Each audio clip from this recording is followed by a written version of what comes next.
Hey everybody, welcome to this video, and I hope everybody's doing great. We're going to go through some amazing information here about how stress causes belly fat. If you didn't know that, you're in for a treat here to learn what actually causes belly fat, which is stress, and we'll talk about how that works and everything. And we're going to talk about how to work with stress, i.e. overcome stress and manage stress to get rid of belly fat. You can't get rid of your stress, your kids and your job and your house and the freeway and that kind of thing. So you have to work with it, right? You have to overcome it, you have to manage it. And I like to think of it as working with stress. So we're going to talk about all that in this video. Hopefully this will shed some light of why you maybe have belly fat or it's been a struggle for you. So what we're going to cover is the stress and the three different types of it. It's not just emotional stress. There's also physical and chemical stress.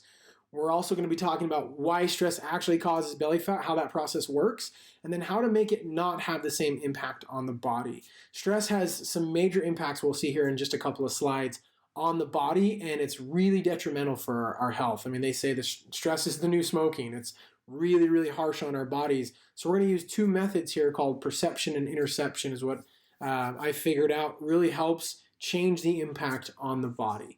So let's jump in and cover all this great information. Grab a notebook, get ready. This will be the most comprehensive stress management training you've ever had in your life. It's probably information you've never heard before. Maybe you have, but it's going to be shed different light on it, and it's going to help you take control of your health and your weight once and for all. So let's jump right in. Now, if you're like most people, you've tried to lose weight before, but you can't seem to lose it all, right? Or you lose some and then you plateau, especially the midsection stuff, right? The belly stuff. If you're like other people, maybe you lost some weight, but you can't keep it off, and over time it comes back on and you yo-yo. And sometimes people do this for years. Literally, I just had a couple join my program, and they've been battling the same 30 or 40 pounds for the last 30 years. They'll lose it, they'll gain it back over a period of weeks or months or years, and we're going to talk about why that happens in this video and how you can actually avoid that. Now, I know that if you're trying to lose weight and it's not working, or you've lost some and you've plateaued, or you've lost it and now you're gaining it back, it's super frustrating, right? If you're like most, you get super frustrated and then you settle. Maybe you keep trying for a while, but it takes a toll on you mentally, emotionally, and spiritually, and physically, having the weight still on you, or not being able to lose the weight, and all of it that you want, or gain it back. A lot of times people just end up settling for, I'd be happy with 20 pounds when they really want to lose 40, and they just don't think it's possible because of their age or the amount of effort or energy it's going to take to lose it with all the exercise. But for clients in my program, we don't exercise at all, and we lose 20 to 45 pounds in 6 weeks, and we can cycle through that 6-week period and lose as much weight as you want. So and that works for anybody of any age. Now, it's this process of not being able to lose weight, plateauing, or gaining the weight back is because of stress. So we're going to break that down and let's talk about it. So unless you address the stress, this is something you have to really understand. Unless you address stress, it's going to be difficult, if not impossible, to actually lose all the weight that you want and to do it permanently. And when you do address it, you can literally lose as much weight as you want, and you can keep it off easily. Some people laugh at that. They think when I say you can lose 20 to 45 pounds in 6 weeks on my program, they chuckle and that's got to be some weird gimmick or something. It's honestly not, and you're going to learn why in this video. And this happens for you regardless of if you're 25, 45, 75. And I work with teenagers, regardless of your age, regardless of if you're a woman who's gone through menopause, or you have a high-stress job, right, and you're a high executive or a professional or an entrepreneur, it doesn't matter. You can lose the weight and keep it off easily and be able to have a healthy life for a long life if you can manage the stress. Now, let's talk about stress, because it's not this thing that you think like, oh, I had a stressful day at work, right?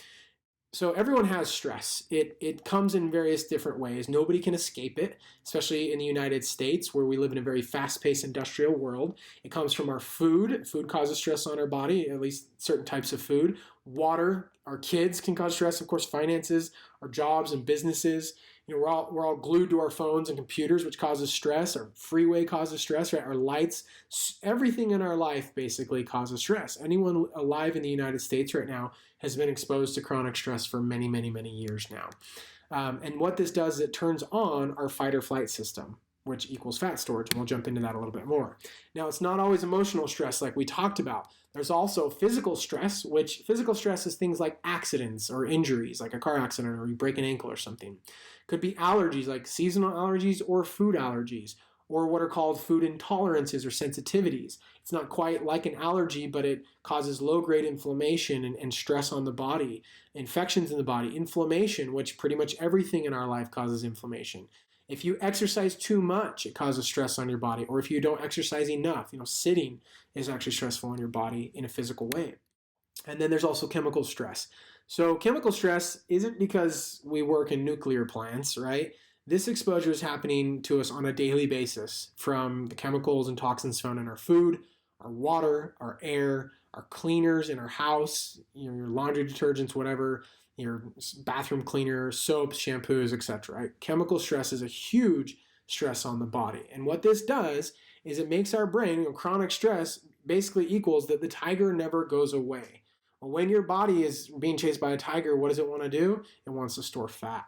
Now, what's the big issue with stress? Why is this such a big issue? I mean, obviously, you know now that it causes stress, but here's what it's been related to. Stress has been related to fatigue, headaches, decreased immunity, sleep problems, mood swings, sugar and caffeine cravings, irritability or lightheadedness between meals, eating to relieve the fatigue that you're feeling, dizziness when you move from sitting or lying to standing, digestive problems and distress. But that's not where it ends. Stress also induces chronic inflammation, which we'll learn is basically the cause of all chronic disease. And it's ultimately been linked to a number of chronic health conditions like heart disease, insulin resistance, obesity, weak immune system, kidney disease, depression, anxiety, gut issues, poor sleep, and other things. And of course, it causes belly fat. Now, we're going to talk about why this happens, specifically with belly fat, but it's also, everything's related. You can't differentiate belly fat from fatigue or sleep problems or these things. They all are actually related, even chronic disease. Now, I don't treat or diagnose anything, but I often see dramatic improvement with people's diagnoses or health problems because we're addressing the root cause issues of not just the belly fat, but it also is the root cause issues of a lot of other things.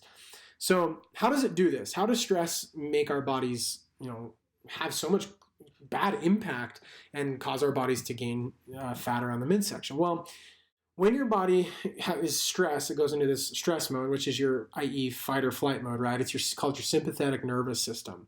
This system is designed to kick on when we're in stress, like running from a tiger, but it's not designed to be on long term or very often. And what this does is it disrupts what's called your HPA axis. This is called the hypothalamus pituitary adrenal axis. Basically, that's your brain, hypothalamus, a part of your brain, sending signals to your pituitary gland, your adrenals, which control things like blood sugar and cortisol, which we'll get a little bit more into. But this is one of the major axes in your body. It also has some implication with your thyroid as well. It's the hypothalamus pituitary thyroid axis that regulates how much body fat you have and the processes involved with this. Now, this is heavily involved in that fight or flight system and regulates your stress hormones. So let's break this down and talk about how this actually works. So here's what happens when you're stressed and this HPA axis kind of kicks in and starts sending signals. What happens is it produces cortisol. This is a stress hormone. Now, cortisol, what that does is that spikes your blood sugar. The reason why it does that is so that your brain can have enough energy to just run away from the tiger and figure it out. And that's a good thing when you're running from a tiger, right? But this is a bad thing long term because we don't want high blood sugar. It also produces inflammation in the body. Cortisol causes inflammation, and inflammation causes cortisol, which inflammation is one of the primary contributors to all chronic disease.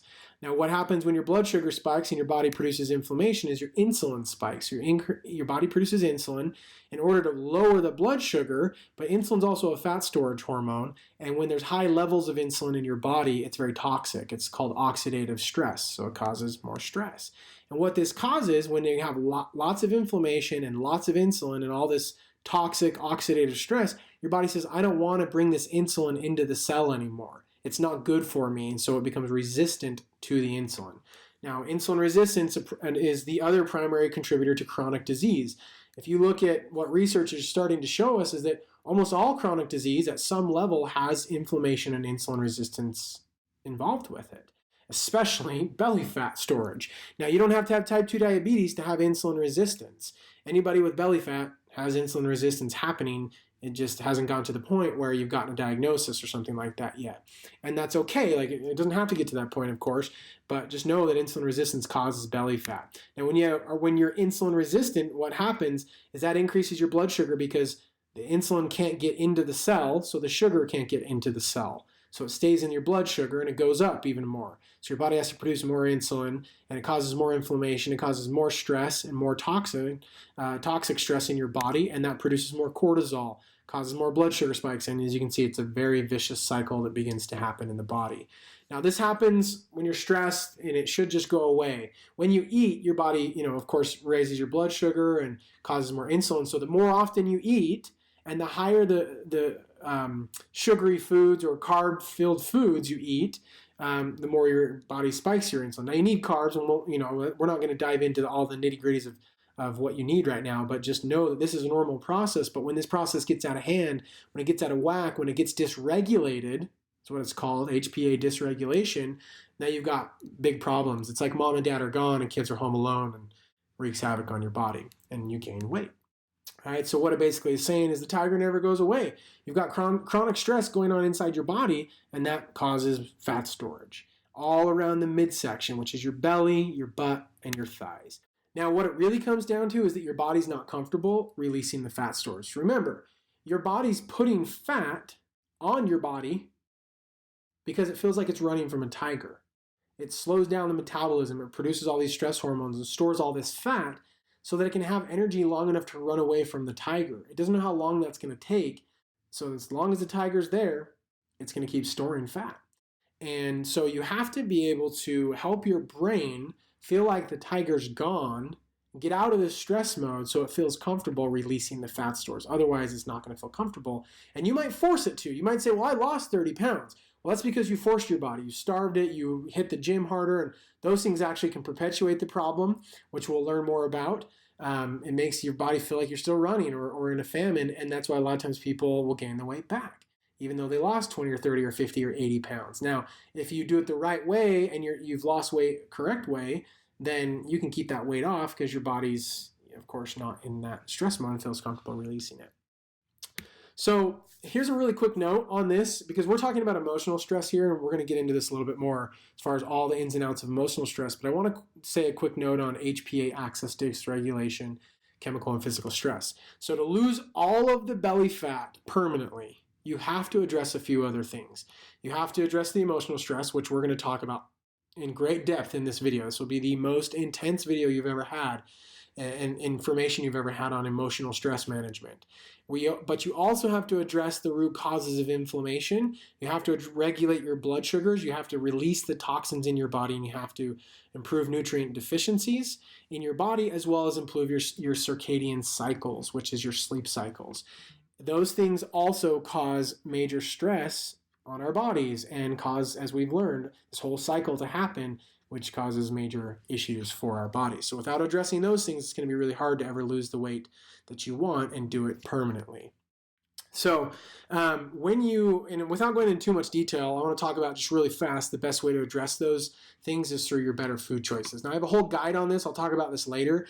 But to address the chemical and physical stress and dysregulation of your HPA axis, you have to address better food choices. One of the best ways to address the physical and chemical stressors. So food can cause massive stress on the body. It causes inflammation. It causes blood sugar imbalances, digestive issues, sleep issues, toxins, and a whole host of other issues. So you have to improve the food choices in order for your body to relieve the stress. I don't care if you're in a deficit and you're eating pizza or you're eating who knows what, bread, refined flours, and you're still in a deficit, it's going to wreak havoc on your body, whether that's short term and you gain weight or long term and you're going to end up with some other problems.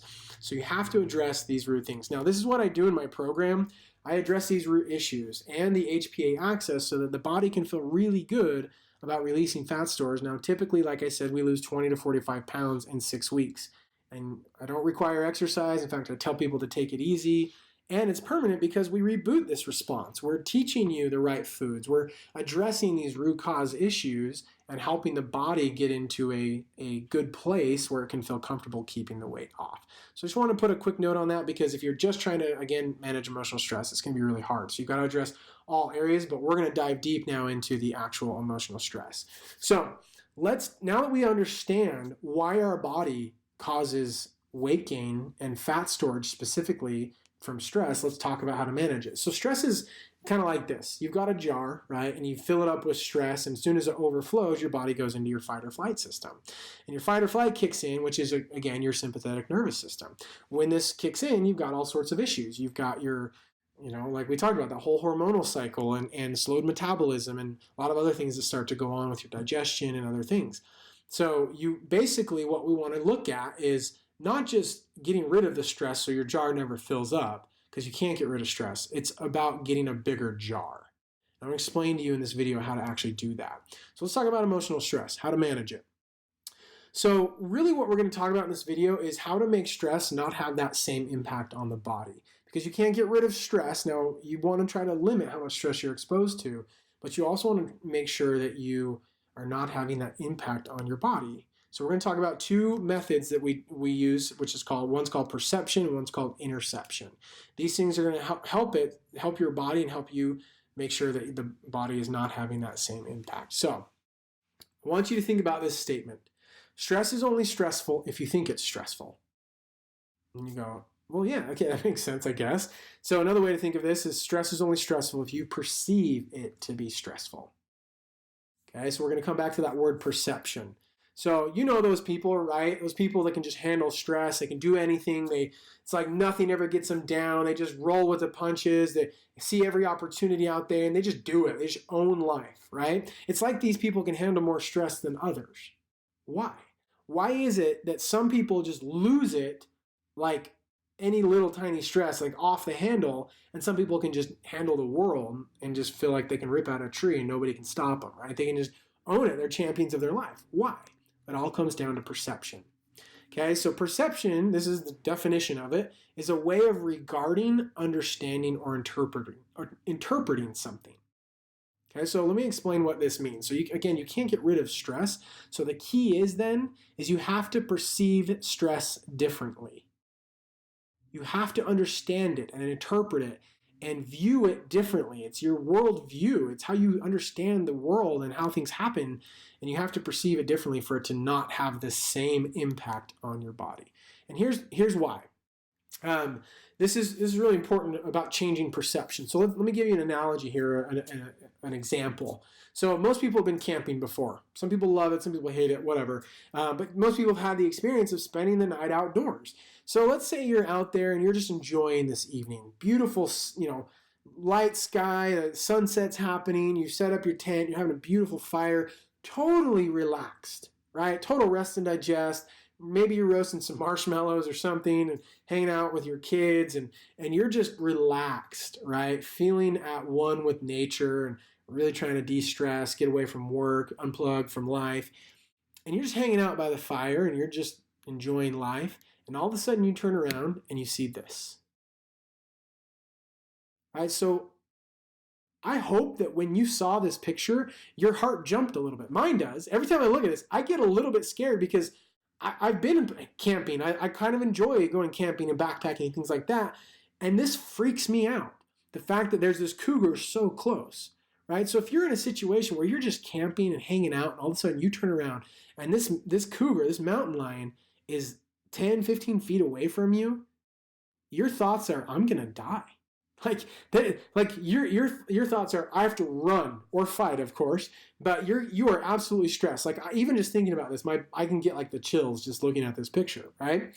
Okay, so in your brain, when you see this picture, the perception that you have is I'm going to die, right? So let's go back. Let's take a different stance here for a second, a different example. Let's say, you're out camping and you got your fire set up and you're enjoying this thing and you love this thing, but your whole purpose, the entire reason you're out camping is to hunt cougars. You are a mountain lion killer. Now, I'm not promoting hunting or not promoting hunting. I'm just using this as an example. But you are a cougar killer. You are hunting cougars. That's the whole purpose. You were outside and you haven't seen one yet, so you're kind of frustrated, and all of a sudden you turn around and see this cougar. What happened inside your body as you saw that picture and I described that to you? You didn't have the same like, oh man, that cougar is going to kill me, because why? You're going to kill that cougar, right? You're now pumped. You're excited about how close this cougar is to you because you get to kill it. You get the opportunity to do what you came to do, to fulfill your purpose, right? So that's the difference in perception. One is I'm going to die, and the second is I'm going to kill, right? You are the hunter versus the hunted. Okay, so another example here. Everybody, most people have been hiking. Not everybody maybe, but a lot of people have been hiking in their life. Some people love it, some people hate it. It's neither here nor there, but if I were to say, all right, we're gonna go hiking here. You see this sign, foot traffic only. And I would say, all right, we're gonna hike up this thing, and it's got a beautiful, waterfall or a beautiful view at the top, and it's gonna, it's a couple of miles, maybe 3-4 miles. So it's gonna take us a few hours to get to the top, and another hour or two to get back down. So we're gonna be hiking for a while, and we're gonna make sure you're gonna see this beautiful view. Well, if you like hiking, you're going to be like, that's awesome. This sounds great. It's beautiful. I'm excited to see that waterfall or whatever. If you hate hiking, you're not going to want to do that. Now, if I added, we're going to do this hike as quickly as possible. We're going to, maybe jog sometimes or whatever. Well, the people who like trail run and the people who love to hike are going to be like, that's sweet. That's going to be great. And maybe save some time and get home and I can, whatever, do my thing. People who hate hiking, there's no way they're going to do this hike, number one, and do it as fast as possible.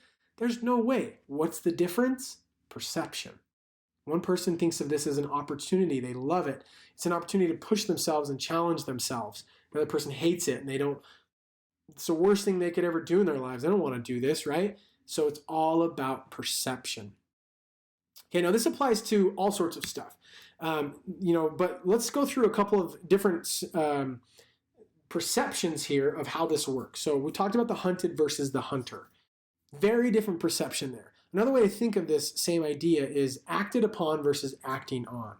So many times in life, things happen to us, right? Stress happens to us, trials, hardship, pain, troubles, resistance, all this stuff happens to us. And that's like it's being acted, we're being acted upon, and it's we're blaming other people, or we're, it's like, oh gosh, man, it's like, sucks and this is terrible and this all happens to me.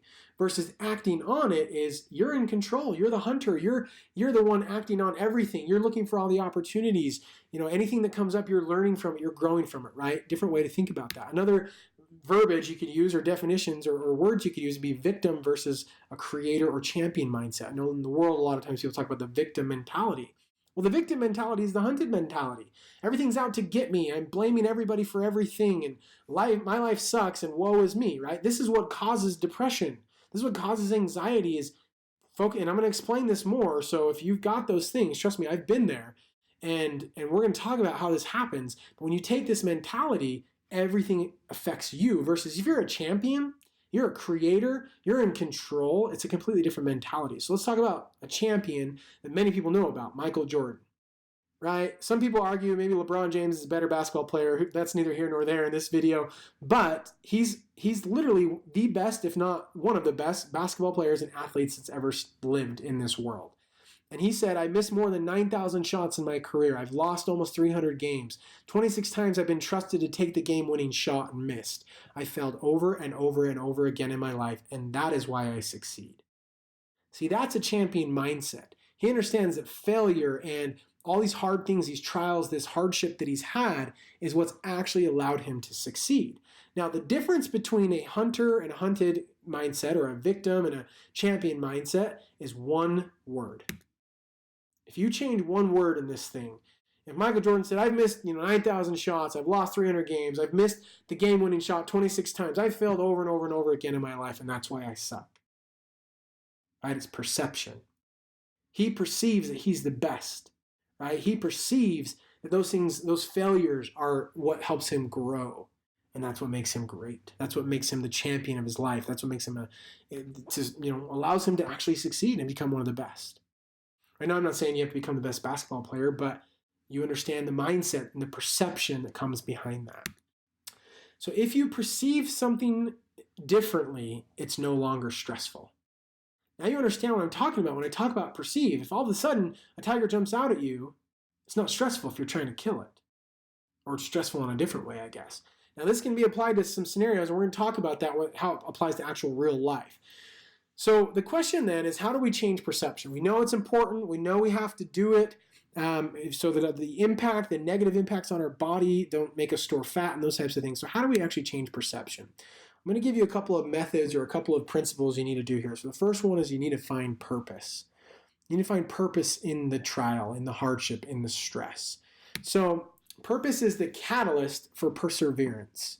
If you have a purpose, if Michael Jordan is the purpose to win, if you have a purpose to kill the cougar, it's going to help you persevere. If you have a purpose in your business, you're going to persevere. In your life, you have a purpose as a parent, your kids, you're going to persevere, right? Your kids are stressful, but it doesn't matter. You keep going, right? Because of purpose. So without purpose, boredom, burnout, or overwhelm overtake you. You have to have purpose, okay? So purpose is really, really critical. We're going to elaborate on these 2 points. But you also have to understand that obstacles and chaos are inevitable. They are going to happen. And this is how we start to change our perception. So if you were trying to drive across the country, you couldn't expect to not hit traffic or fill up your car on gas or charge it if it's an electric car, right? So you have to understand that trials are going to happen.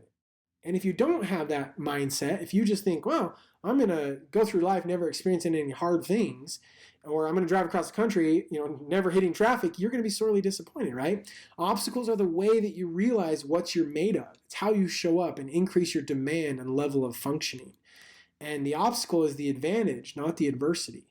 Michael Jordan had a higher level of functioning. He increased his demand for his level of functioning. He showed up differently because he understood that trials and failure were part of his existence. They were part of the game, right? And stress and trials and hardship in our life are no different. If we don't believe that, if we believe that life's supposed to be easy and we're just supposed to never be out of our comfort zone, we're going to be sorely disappointed. So when you have the right headspace around obstacles before they happen, that's the very thing that will propel you through them. If you know you're going to hit traffic, it's not that big a deal versus all of a sudden you're hitting traffic, right? If you know, here's another simple example. If you know you have to work a 12-hour day today, you're prepared for it. But if you're expecting to go home at 6 and your boss tells you to stick around for a few more hours, all of a sudden, it's really hard, right? So you have to understand that life's going to happen. And having the right headspace around it is the thing that's going to propel you. So it's like the gym too, right? Great example that going to the gym is going to be hard. That's the purpose. You literally have to take your muscles and stress them out in order for it to grow, right? So it's going to be hard. If you were to show up at the gym and not think it was going to be hard and all of a sudden it's really hard, you're never going to go back, right? You're going to be sorely disappointed. It's only when you think you can do it without the hardship or the struggle that you struggle. Okay, so that again comes back to perception, is that it's when you think you're not going to struggle is when you struggle. So stop thinking you're not going to struggle and you'll start being able to get through it. You'll have the right headspace around it.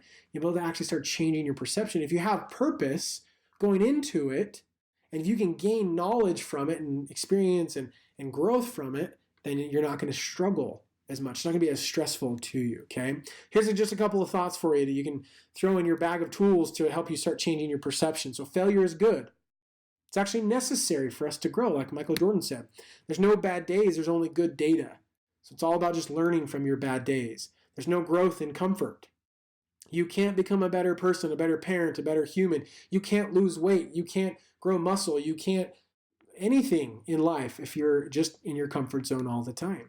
You have to fail forward, right? If failure's, only failure if you don't learn from it, if you don't fail forward and actually grow from it. There's no success without hardship. There's no light without dark. There's no joy without sadness. If you've never been sad or never been happy, if you've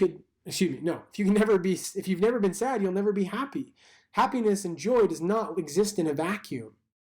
If you literally lived in the light your entire life, you'd know nothing different, or vice versa, right? You can't understand that there's darkness without light. So here's a story about Thomas Edison really fast. Thomas Edison, brilliant guy, inventor, did amazing things for the human race. When he was about 67, a fire erupted in his his shop and his factory and his lab. And as you know, this is happening, the inventor's 24-year-old son Charles was searching for his dad, right, for his father, and he finally found him, calmly watching the fire. And his face was glowing in the reflection, white hair blowing in the wind. And Charles thought, my heart ached for him. He was 67, no longer a young man, and everything was going up in flames. Imagine that. They called multiple fire stations from different cities to come and put this fire out. It was so big, and it was spewing like flames and colors and all sorts of stuff from all the stuff he had in his lab. This guy's life work was up in flames. And when he saw me, this is, Charles saying again, he shouted, "Where's your mother?" When I told him I didn't know, he said, "Find her, bring her here. She will never see anything like this as long as she lives." Talk about perception. This man, Thomas Edison's life work, he's 67, estimated millions of dollars of worth in this, up in flames. And he says, go get your mom so she can see this, because she's never going to see anything like this ever, as long as she lives. Amazing perception. The next morning, Edison looked at the ruins and said, there's great value in disaster. All our mistakes are burned up. Thank God we can start anew. And then 3 weeks after the fire, Edison managed to deliver the first phonograph. Amazing perception. This man had the emotional intelligence and the perception to understand that this fire was the ability for him to just start anew. For all his mistakes that he'd made, to just burn them up, he could start over and grow from it and learn from it and move forward, and then he went and did great things. Right? Again, it comes down to perception. So, I hope you're starting to get the understanding of how you can start to change stress and how it doesn't have to actually impact you, and you can start to grow a bigger jar here. So let's talk about another principle to help with this. It's called creating equity out of hardship. You understand what equity is, right? Most people who own a house, say your house is $300,000 and you pay $100,000 off, you owe $200,000. How much is your equity? $100,000, right? So you have $200,000 left to pay. In your house is $300,000, you've got equity. Right? So how do you gain equity out of hardship? Let's talk about this. Everything that pushes you or tests you or taxes you or steals from you or takes from you or is negative in consequence, you have a choice. Your choice is to either let it push you down and make you suffer, or it can provide a return. Now, in life, we all want tangible returns, right? If you can't touch it, smell it, eat it, stand on it, it's not real. Like we think of returns and equity as far as money goes, or even when we bake, or anything we do in life, we always can see it, smell it, eat it, stand on it, whatever. But the problem is failure gives us something intangible. We can't touch it, we can't smell it, we can't eat it. It's something that's internal. It's the growth and the understanding and the intellect that we gain. So I want to talk about a hardship and happiness scale that will help kind of illustrate how this process works for you and how we can actually gain equity out of hardship. And in fact, we have to have hardship to gain equity. So you got the scale here. 0, let's say, is neutral. And on the right side, you've got positive. This would be like things like fulfillment and purpose, growth, strength, joy, and happiness. So as you move towards the right, you gain more of that. As you move towards the left, it's the negative side of things. It's the pain you experience. It's the hardship you go through, the trials, the suffering, the depression, and the stress you experience. Okay, so let's say you experience something at a 1 on the negative. I don't know, let's take an example of something light, like boss says you got to stay in late. You have a fight with your spouse. Whatever it is, right? Something small versus like a 5 might be you get in a car accident, somebody dies, you get diagnosed with a disease, right? Whatever it is, like something bigger, right? So you have this scale and the, gets worse or harder. The pain is bigger, the depression, the suffering, the hardship, the stress is more as it goes down the scale. Well, when you experience, and then of course you have something on the positive side as well. When you experience something on the negative side that's at a 1, that allows you to experience joy or happiness or growth at a 1 as well. You can't, and same thing with 5. If you experience something at a 5, it allows you to experience 5 on the opposite. Now you can't say, well, I'm going to experience a 1 and, expect to have a 5 on the happiness. It doesn't work like that. You can't expect to experience the same type of living and growth and fulfillment and purpose and strength and joy in your life if you've never experienced the opposite of that. If you've never experienced the light, or the darkness, how can you experience the light, right? Same idea. It doesn't work that way.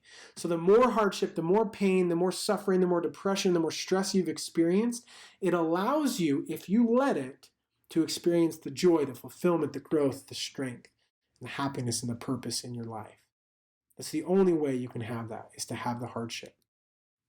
So all things have opposites. You have to have an opposite to understand the opposite. The greater the opposition you experience, the greater the growth you can experience. The darker the darkness, the lighter the light. The greater the sadness, the greater the happiness. The greater the failure, the greater the success. So as you understand this principle and wrap your head around it and let it fundamentally change you, you start to understand that I need those things. They're good for me. Failure is a good thing. Stress is a good thing. And I can change how I look at it. I can change how I perceive it so that it actually doesn't cause the same effect on my body and my brain anymore. All right, so again, perception is a way of regarding or understanding something and interpreting something. So if you interpret it different, if you understand it differently, it doesn't have the same impact on your body. Now let's talk about one more principle with this so that you guys really understand how to change and how this applies to your life. So it's called your reticular activating system. It's part of your brain that is really good for us. It's very, very much needed for survival. What it does is it's a filtration system that revolves around what you focus on. Okay, so if you're like a hunter and gatherer, this is going to help you, right? If it's a survival mechanism, it allows us to buffer out what's not important. Otherwise, you'd be looking at everything and you'd miss the rabbit, you'd miss whatever. And you have to understand what's not important, right? Again, if you're a hunter or gatherer, you're going to be focusing on eating and survival. So you'll see and focus on the things that will promote that. Right? You're not going to be focusing on everything. You're going to be focusing on the deer or the rabbit or the whatever that's coming at you. When that tiger's coming at you, what are you focusing on? The tiger, not the bird that's flying overhead. Right? You're going to ignore that because of this reticular activating system. Now, how this works in our life, because we don't have tigers chasing us, of course. Here's an example. Maybe you've had this happen before. Let's say you're buying a new car and it's I don't know, whatever, just name a car, 4Runner, Toyota 4Runner, you're buying a Honda Accord or something, you want a red one, maybe you're buying a Corvette or something too, right? And all of a sudden you start seeing these cars everywhere. You're like, man, I didn't realize so many people had 4Runners, so many people had Accords or Lamborghinis or whatever it is that you're buying, right? And it's all of a sudden because you're focused on that thing, it becomes more apparent to you. And sometimes even down to the color that you want. If you want whatever, bright blue car that's a Toyota 4Runner, all of a sudden you're going to notice any bright blue Toyota 4Runner. You're like, wow, this is awesome, right? So you're going to start noticing those things more. Another example of this is your spouse's weaknesses. Maybe you had this experience. Maybe it was when you were dating in college or something, right? And you got a girlfriend, or maybe you do this with your spouse, and you notice all the little things that annoy you about them. When you start noticing the things that annoy you, the things they're doing wrong, well, guess what? You start noticing more of them. And all of a sudden, if you're dating someone, you don't want to date them anymore. This is what happens with divorce. My previous training was actually a lot in behavioral science and marriage counseling. People start to notice only the bad things about their spouses because that's what they focus on.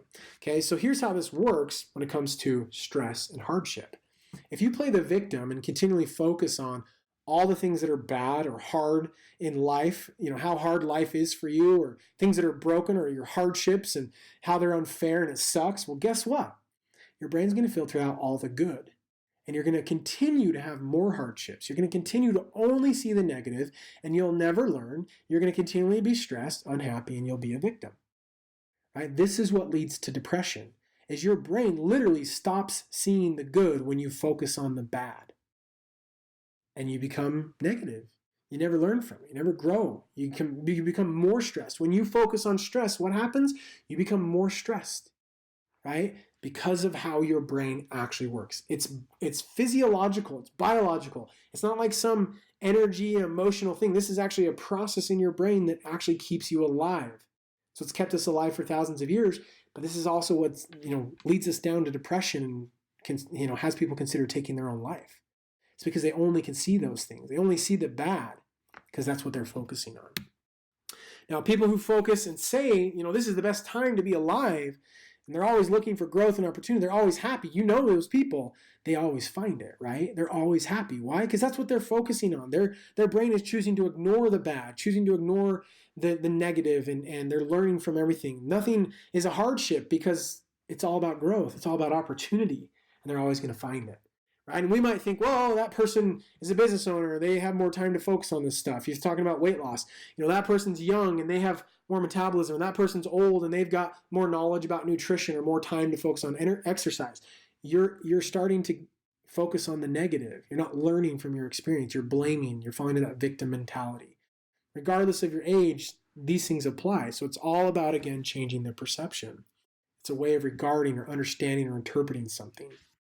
Okay? So you have to change this. You have to change how you fundamentally think and believe about opposition or failure or hardship or stress for it to no longer become stressful. And when you can, it'll change your life. If you perceive it differently, it's not stressful. And that's the truth. So here's an exercise I want you to do. Now that you understand this principle, here's something you can actually do to start changing your perception. I want you to get a journal out and think through the areas, write them down, the areas that you struggle with, or things like overwhelm or anxiety, hard things, memories, something that brings up stress for you or that's overwhelming for you. It could have been a memory of a time in your life, an experience that you had. It could be, maybe you don't like your boss, maybe your kids, are constantly annoying you, or your spouse, or whatever, right? All these examples we've talked about. Once you write these things down, find these areas. And again, it could be your boss makes you stay late, your spouse doesn't do the dishes, whatever it is. Could be small, could be big.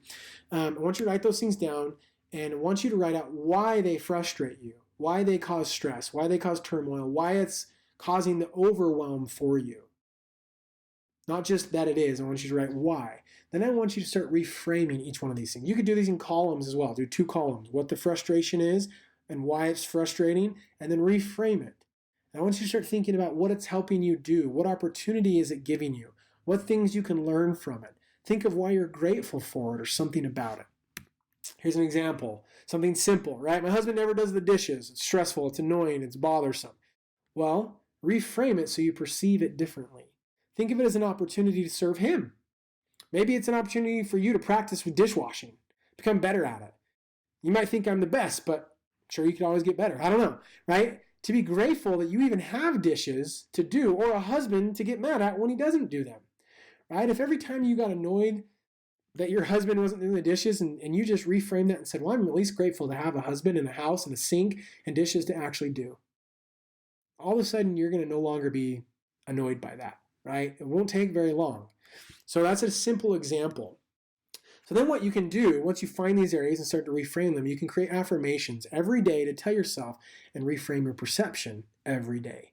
You can do it in the moment, but you can also do it the bookends of your day, beginning, night, as many times as possible. And the real power comes when you start doing this with everything in your life. It becomes an automatic thing for you, and things begin to not stress you out anymore because they're all for your benefit, and you become grateful for them. Right? It's a total different perception. Now, you may be thinking, well, this only works with the small stuff. Let me share a couple examples from my own life, not to toot my horn, but I just want to be vulnerable with you guys and maybe share how I've done some of this. So a couple of examples in my life. I've had type 1 diabetes since I was 4. I've learned a lot about it. I've learned that there's some genetic components. I learned that there's some environmental things, and I could be mad at my parents or my body or my genetics, my grandparents, who knows. I could be mad at these things. I could blame the universe or God or whoever, right? I could blame the government. There's all sorts of things that I could say, well, this sucks and I hate my life and, diabetes is the worst thing in the world. And trust me, I've heard people say this. I've been in a lot of groups with diabetics and I've worked with a lot of them, and there's a very, poor pity me attitude of type 1 diabetes because it happens to you. It's not something that you create like type 2 diabetes a lot of times. And I've never looked at it like that. I've looked at it as an opportunity for me to grow. I learned more responsibility as a child. I learned to have more self-discipline and to take care of my health through my life. Now, trust me, I wasn't always a healthy eater, but I was conscious of it, right? It became a benefit for me. I've struggled with addiction.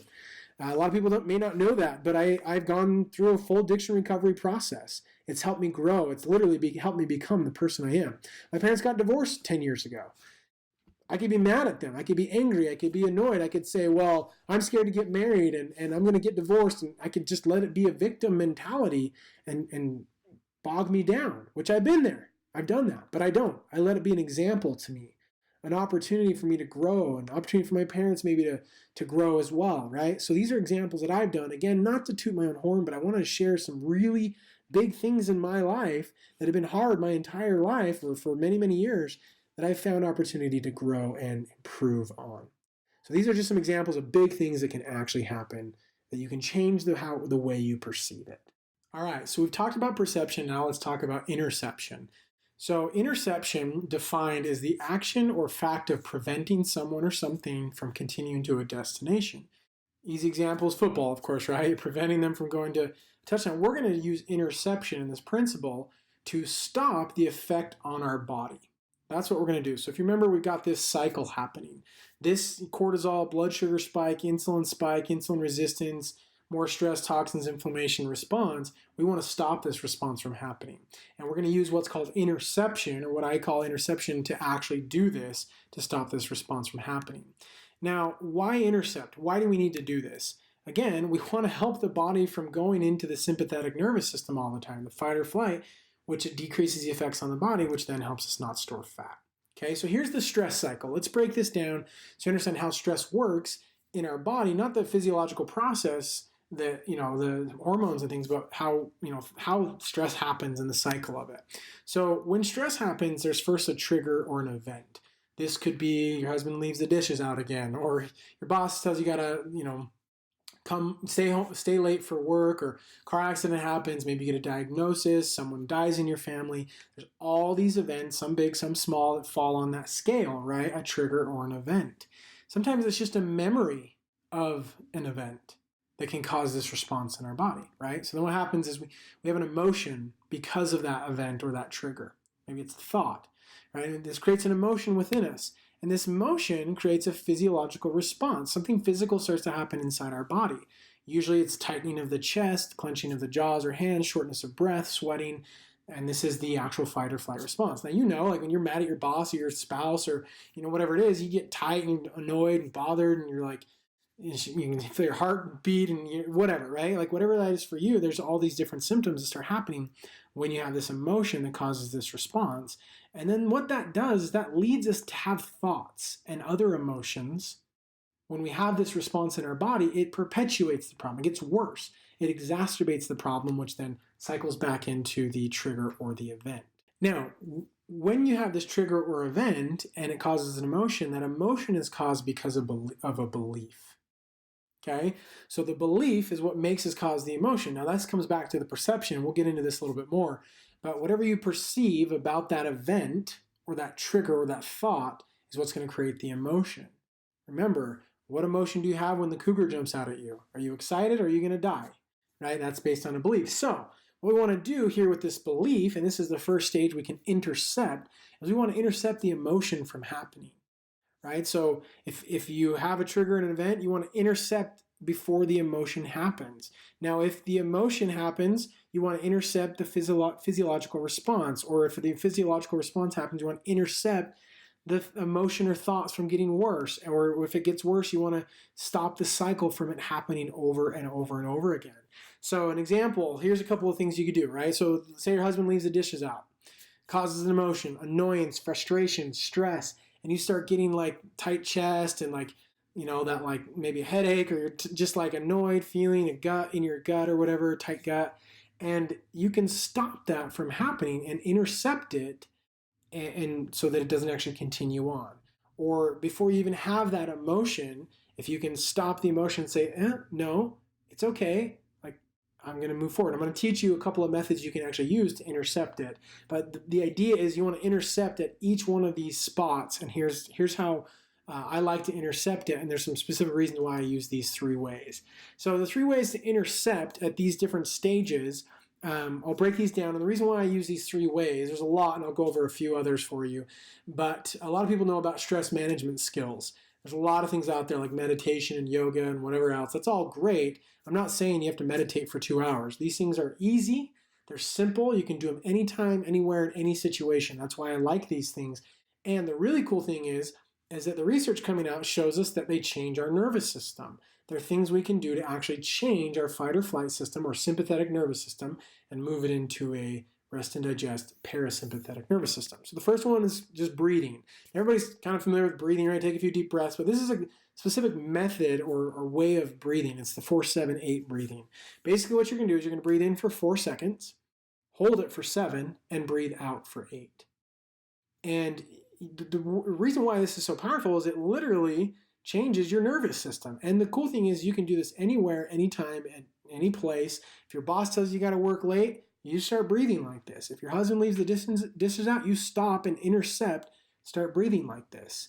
And any kind of breath is good, just get the breath in, but this kind of breathing specifically will change the nervous system. And again, you could do it in the middle of a meeting, you could do it while you're talking to your spouse, you could do it while in traffic, you could do it when you're remembering a really hard time in your life, or when you just got done with your diagnosis at the doctor's office. Whatever you're going through, you can stop and breathe this way. I use this type of breathing in the morning. I do it for about 5 minutes just to get my body in the right state, and I do this breathing while I'm laying down before I go to bed. And I also try to do this breathing periodically throughout the day so that it can keep my body in a restful state. But I use it when I'm feeling the stress, and I can intercept the emotion. I can intercept the physiological response, and if I've had the physiological response, I can intercept it and start changing it. Right, so you can use this thing to intercept at any stage in that cycle. So that's the first thing.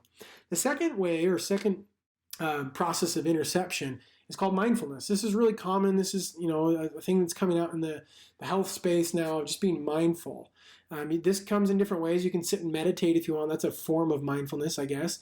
Breathing is almost a form of mindfulness. But the way I like to use this is, if you're, a busy person and you're in a meeting, or your spouse just had dinner or whatever and forgot the dishes, or, you're thinking of a memory, or you're annoyed at something, right? You can just stop and be mindful of what's happening to you. You can stop and just be mindful of your environment. If you're in a meeting, pay attention to the person you're annoyed with and their clothes. Maybe they got a really nice shirt on or a great tie or something, right? Be mindful of them. Be mindful of your own body, what's happening to your body. If you're mindful of the physiological response that's happening, all of a sudden you can stop it. Right? I like to use this for my clients when you're eating. Right? We've talked about this before. Be mindful of your food. What does it look like? What does it smell like? What does it taste like? What are the textures, the flavors, the water, all those things? Be mindful of where it came from. Who grew that? What trucker drove that to you? What person decided to open a grocery store to sell that to you? Be mindful of them. Right? Be mindful of your own body and how you're chewing and sitting and standing, right? Be mindful of the beautiful sky outside that's blue as I sit here and stare out my window, right? I'm being mindful as I speak. I'm paying attention to my body and the mountains right in front of me, right? Like, I'm looking out my window at a beautiful 11,000 foot mountain. I'm being mindful. You can do it anywhere, anytime, in any situation. Now, this also can be used at the same time of the third method, which is gratitude. So gratitude literally changes our brain. So in that meeting, or when your spouse is upset, we've already talked about gratitude. It's how you can reframe it. You can be mindful of what's happening inside your body and say, I'm grateful that I have a body. I'm grateful that I have a spouse, or I'm grateful that I have dishes. I'm grateful that I have a job or a car to drive in traffic. I'm grateful for the roads. That, maybe you could be annoyed at how terrible the roads are, but be grateful that you have roads, right? Because some people don't. Right? So you can reframe it with gratitude. Now, the cool thing is you can, again, do this anywhere, anytime, or any place. You can also use all of these things together. You can be mindful as you breathe. You can be grateful for what's happening around you. And again, this will happen in any situation. You can reframe the entire experience. Let's say you have a chronic disease, like myself for type 1 diabetes. I've actually looked at that in gratitude for most of my life, that I have the opportunity to grow and learn and challenge myself. See how I reframe that, and I perceive it differently now. So I intercept, and you can do this anytime if you're, again, at any stage of the emotion, the response, the thought and emotion, or the event, you can change the response by intercepting, and this will also help you then change the belief and the perception. So here's an exercise for you. Okay, I want you to go back to the previous exercise that we did where you identified the areas of stress, and then I want you to create a game plan. So kind of the overview of this is once you identify what causes you to feel stressed and overwhelmed or depressed, you can then create a plan of what you're going to do to intercept it so the stress doesn't start causing the same impact. Okay, so what you're going to do is you're going to analyze the thoughts and the beliefs and the emotions behind the stressful event. What's causing it? Why is it stressful for you? What are the thoughts and the beliefs that led up to that stress? Because you have to pinpoint what are the beliefs and the thoughts that led to the emotion that you experienced. And then you want to reframe any beliefs to perceive them differently is the first step you can do. And then you can also create a plan of how you'll intercept them in the future. So you know that the dishes are going to be left out again. You know that you're going to hit traffic again. So start reframing those beliefs that traffic's okay, it's inevitable. Reframe and plan how you're going to intercept. I'm going to breathe before I get in my car. I'm going to tell myself it's okay if I run into traffic. I'm going to be grateful for the extra opportunity to maybe listen to an audiobook or to practice my breathing or practice my interception skills, right? My reframing and perception skills, right? Create a plan of how you're going to intercept them in the future. And that's, again, where you can intercept this belief and reframe it. This is the most powerful stage of interception. Why? Because this is what allows you to change your perception. If you can change the belief, this entire process doesn't happen in the body. Now, it's going to happen. There's going to be events and things like that that are going to make this happen when we have emotions. But if you can reframe it so the emotion is not a stressful, bad, negative, well, I guess there's no bad emotions, just negative or positive emotions. If you can reframe the belief, all of a sudden this response changes and it's no longer stressful. Right? You no longer have the impact on your body. So that's how you can use interception to change your perception and actually stop the physiological process so that you don't actually have it. Now, after you've been stressed, here's another exercise or a continuation of it. After you've been stressed, take a few minutes and journal. Journaling's really powerful. I want you to use it. Write about your experience. What you're going to try to identify is what caused you to feel that way. Why did that cause you to feel that way? When did it turn from a thought to an emotion? What could you have done to intercept it? For those who've gone through my stress eating training, this process can be used when you're stress eating as well. You go through the whole thing. What's leading up to the stress eating? What are you going to do next time that this happens? And then create affirmations and mindset work. So in my program, we talk about mindset work a lot, right? Every morning and night, your bookends of your day, you're going to read these affirmations. You're going to do your mindset work. You're going to focus on reframing, on gratitude, on mindfulness, or the breathing through that emotion. And the reason why you can do this in the moment, but you can also do it in retrospect of the moment to reframe, and you can also just fortify yourself all day long with these exercises. You can fortify yourself with interception all day long and change your perception. And the reason why I do this every morning and every night is so that I'm in the right frame of mind before the stress happens. Remember, when you're in the right headspace, going into a stress and you know you have a purpose going into it, you're going to learn from it. They're good for us. They're ultimately absolutely what we need to experience joy. I know that. So when things pop up in my day or in my life that are hard and stressful, they don't make me stressed. Why? Because I have purpose. I'm going in with the right headspace because I've been working on it all day long, every day. Now, when they do pop up, I also use them in that moment. I reframe and go backwards and kind of look at it in retrospect. And I go through these things. What caused me to feel that way? Why? And as you go through these questions, you can start to, again, perceive things differently and start to change and reframe the gratitude and start focusing on the things that are positive rather than negative. And go from the victim to the champion mindset, the hunted to the hunter mindset, the acted upon to the acting on mindset. So all of a sudden, when you start doing this, you're going to be able to naturally handle stress better. You're going to be able to handle more stress.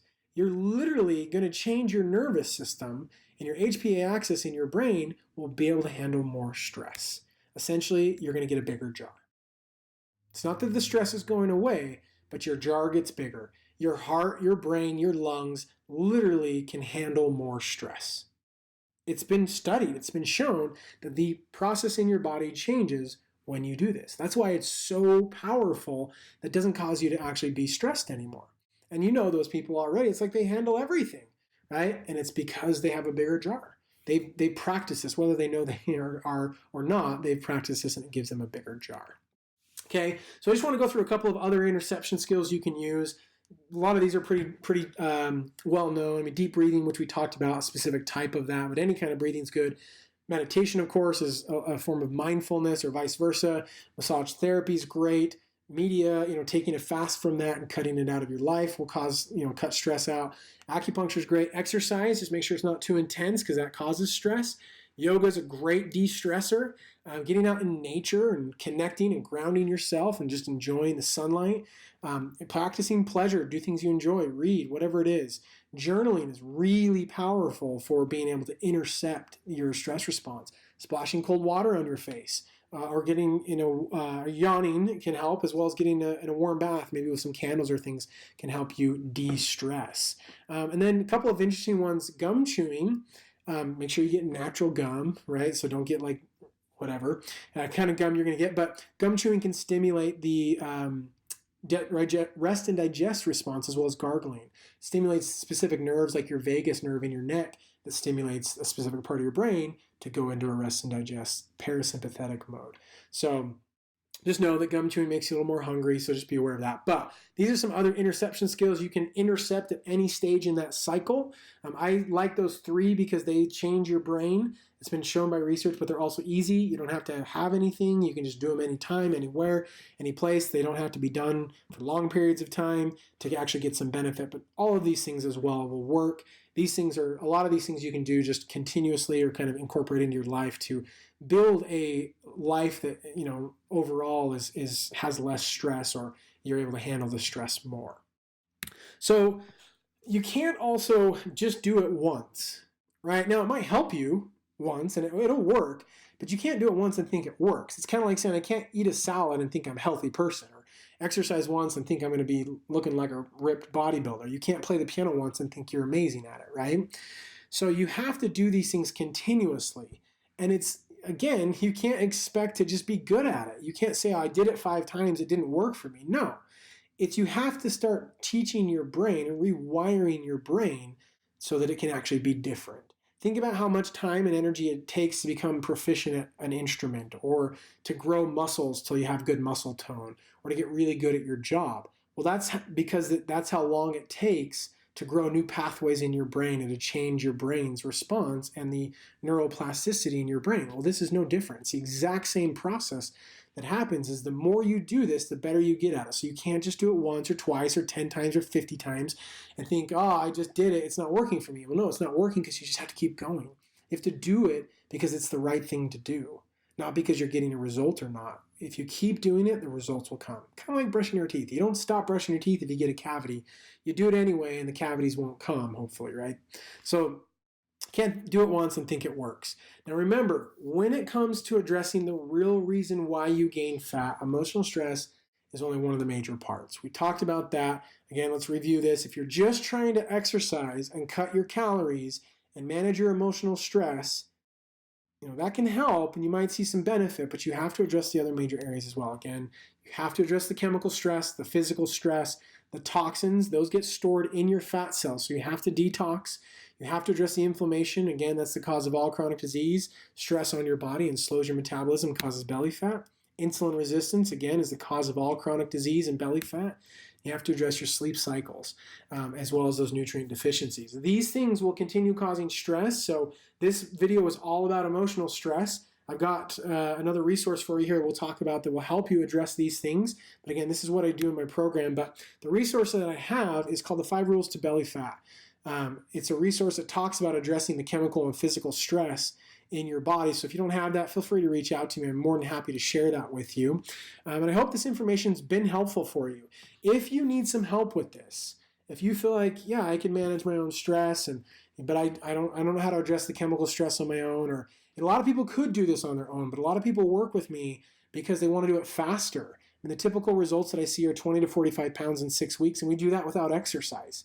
We don't do shakes or pills or powders or anything like that. As you probably learned from this video, that doesn't work because you have to address these underlying root cause issues. So if you want to do this faster, if you feel like you need some help and don't know how to do it, or you want some support and accountability, or you want to follow someone and work with someone who's actually done it themselves, then reach out to me. I do what are called free health discovery calls.